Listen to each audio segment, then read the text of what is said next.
Want to know how to plan kinder events? Listen to this episode for some ideas. Welcome to another episode of the Wedding Business Solutions Podcast. I'm your host, Alan Berg. I'm a speaker, author, sales trainer, website reviewer, and I help businesses like yours sell more, profit more, and have more fun doing it. Enjoy this episode. Hi, it's Alan Berg. Welcome back to another episode of the Wedding Business Solutions Podcast. I love when I hear creative ideas and running into people just by chance at a conference. And this is exactly what happened at the Catersource conference. I ran into Howard Goldberg from Plankind, and he introduced me to Robert Kalt from Plankind. And you guys are wondering what that is. But first of all, welcome to the show today. Thank you. So, Howard, you came up to me at my booth, and a lot of people are there, and they're caterers and they're venues and they're wedding planners and event planners and stuff like that. And that's not what you guys do, but what you do is you help people that are planning events do more good. And I'm not giving this justice here. So, Robert, Howard, explain to us, what is Plankind? All right. Well, maybe it would be good to kind of go back in time a little bit, just explain why this business came to be. Sure. My background started in events at Johnson & Johnson, where I produced and managed a wide range of meetings and special events for the company around the country. And although each of these events had their own unique purpose, they all had one thing in common.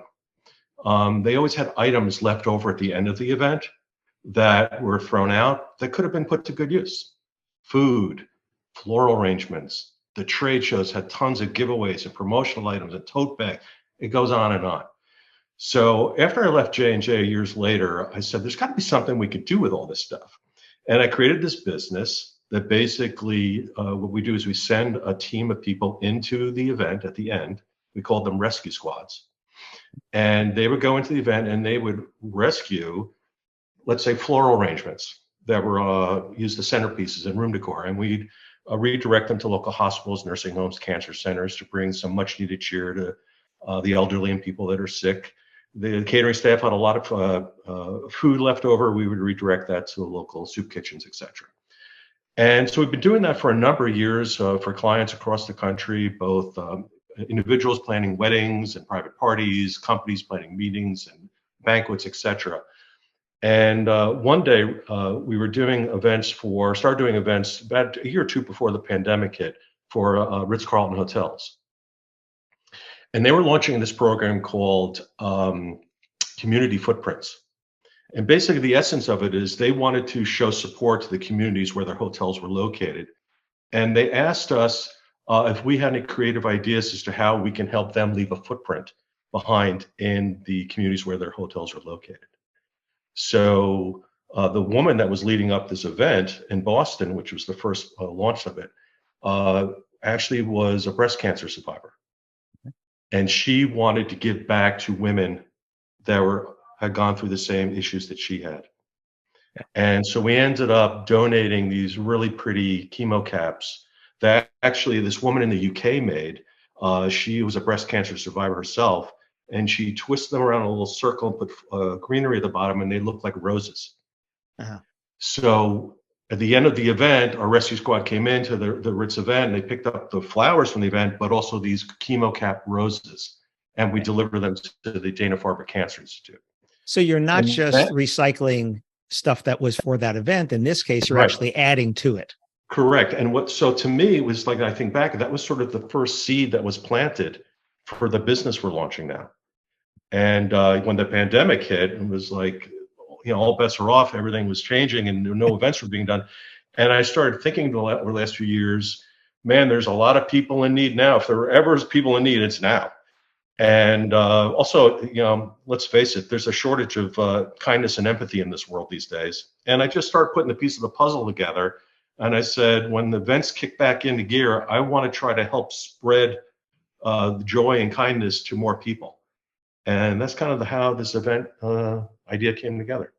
Yeah, I've heard little smatterings of this through the years. There's somebody who's probably listening, a friend of mine, David Rothstein in Chicago, who's got a wedding band. And for many years, he's been collecting the flowers at the end of the event with the permission of the couple and bringing them to nursing homes, shelters, things like that. And he's been doing this for years, but that's a one-off thing. This is nationwide, right? Is this worldwide or is this nationwide? Well, it will be, but okay. One step at a time.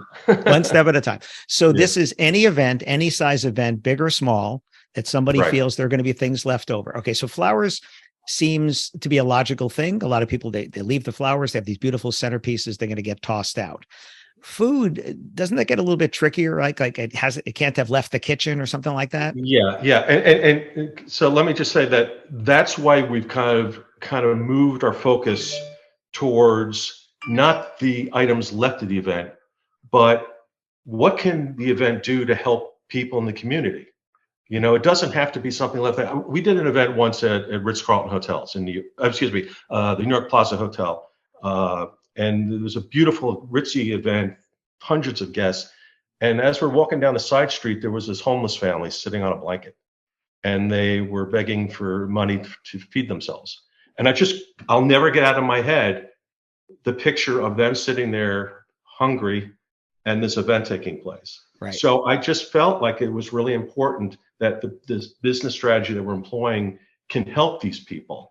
And that's why I decided, with the lack of kindness that seems to be pervasive now, I wanted to figure out a way to expand our reach.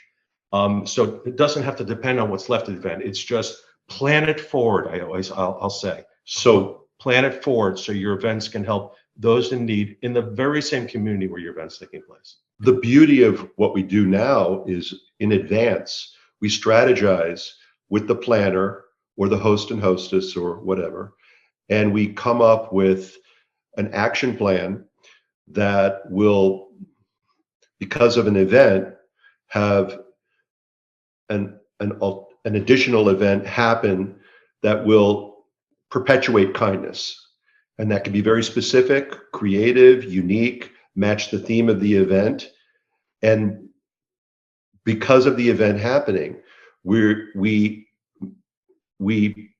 create this act of kindness, and we make a record of it so that we can share the results of what we did with the guests, the host and hostess, the company that's producing the event, and they can use that as PR to share with their community just what took place, what great things happened because of the event that they did and because of the planning that they did. You said, so you're creating another event, separate event? An act of kindness. An act of kindness. Using the term loosely. Oh, got it. And I think the key that makes what we're doing unique is that it's not just for an act of kindness for the sake of it.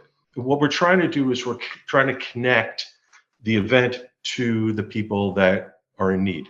Right. And we're doing that in a unique way by tying in the act to some aspect or characteristic of the event being planned. So that whether that be, let's say a couple is planning a wedding for 200 guests. What we'll do is we'll provide a local food pantry or food bank or soup kitchen with enough food to feed the exact same number of children as their guests at their wedding. Got it. A client is planning their annual gala at an art museum, like the Guggenheim or Museum of Modern Art in New York. We'll provide art supplies to art therapy programs for children with autism. So what we're doing is trying to correlate or connect the dots between some aspect of the event to those people who help. And if a client has a particular cause that they're passionate about, we'll modify the act to benefit the needs of that particular organization. Right. So if a company that's listening wanted to do this as an ongoing thing for themselves, they can say, every time we do an event, this is going to happen. Correct. And that's a selling point for them if their clients care, right? Because, some people are going to care about this more than others. But if they care, that could be a selling point. Say, I'm going to choose this company. Yes, I like their services, but I also like that they're doing this and that I feel like we're doing more good for the community. Correct? Yes. Correct. So a company or an event space can be known as producing events that are branded Plankind. Right. And that's what I'm getting to is a lot of people I've seen on their websites where they talk about their giving. They'll have a page about their giving. Sure. It might be occasional. It might be ongoing, something like that. But this is an opportunity for someone who's not currently doing that who has, again, a cause that's important to you. Or you could offer, I think of like with Subaru cars, I remember them saying, if you buy a car, here's 4 different charities. You can choose the one that the donation goes to, so that it's not just the thing that's important to you. It's you let them choose what it is. And now the clients actually feel like they have a say in this.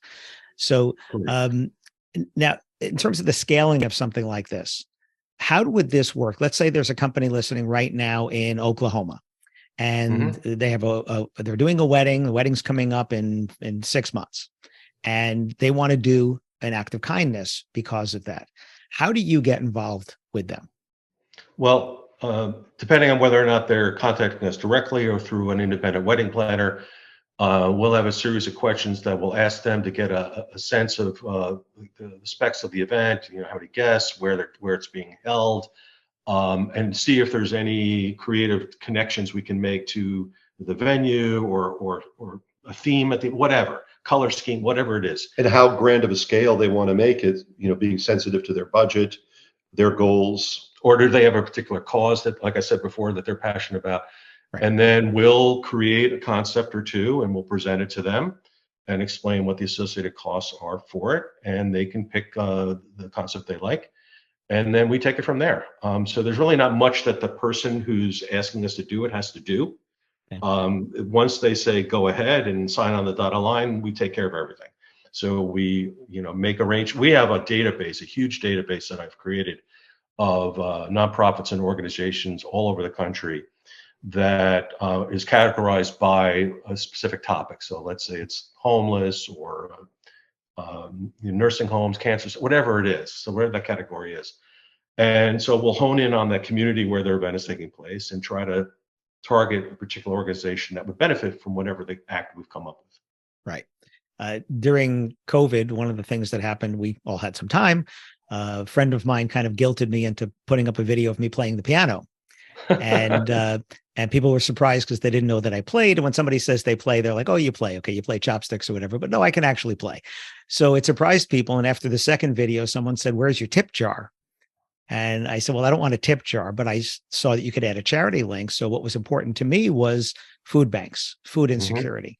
And I started adding tip jars, air quotes here for those of you that are listening, not watching, for Feeding America and other food banks. And these videos, a little bit later, I added Ukraine causes. We've raised almost $4,000 just from me putting a video on Facebook. I mean, just crazy, just things like that. And that's where the little bit can add up with this. So if someone still wanted to donate the flowers or something like that, you could still help them with that. In addition. We can still do that. But our like I said, our focus is kind of moving towards this. Right. But in terms of a grander thing, if they say, I want to donate the art supplies, but these flowers are going to be left over. Oh, can you take care of that too? Yes. Right. Because the end result is someone is getting joy from it. So exactly. And again, I know that food is a little bit more difficult, but we do have a lot of caterers listening. So is it possible still to donate food that is left over from an event?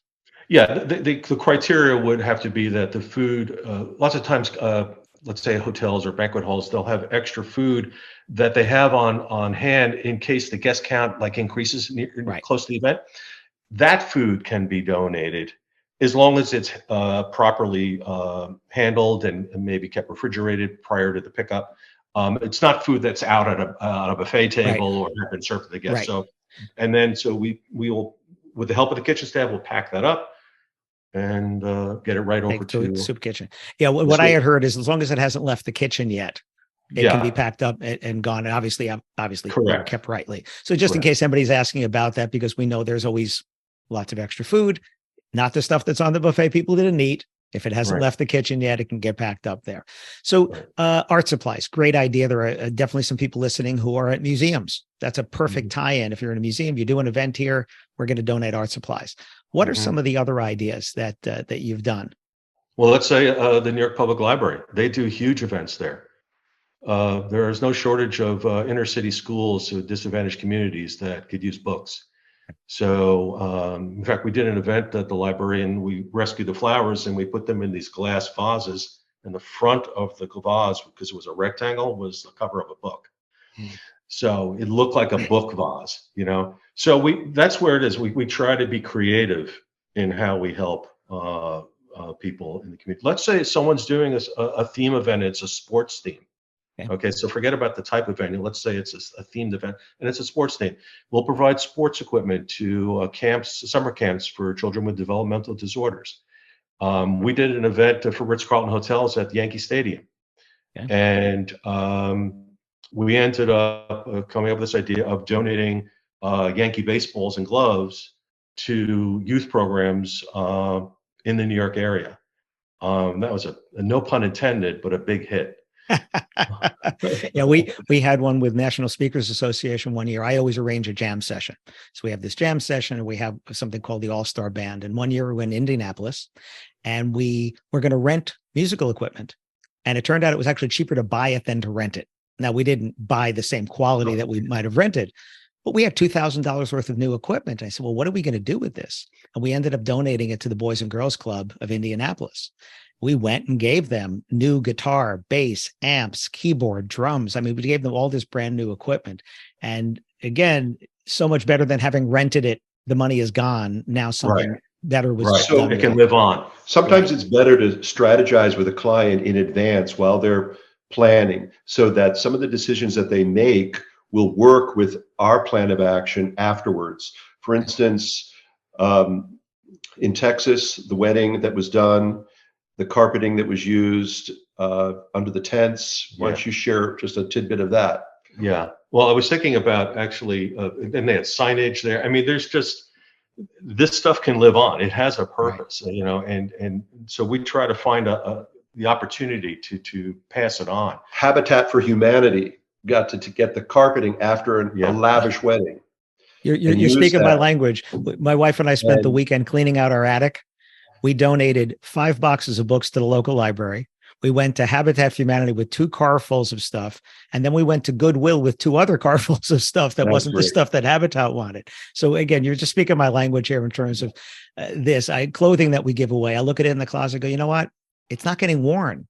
It's in good shape. It's not getting worn. I gave away 12 suits. I gave away 35 shirts. I mean, it's just, you know, this, if you're not using it, what good is it doing sitting in the closet? Right. And I see the trade shows, you know, you've seen this when they're breaking down the trade shows. Yep. And there's all this stuff. Right.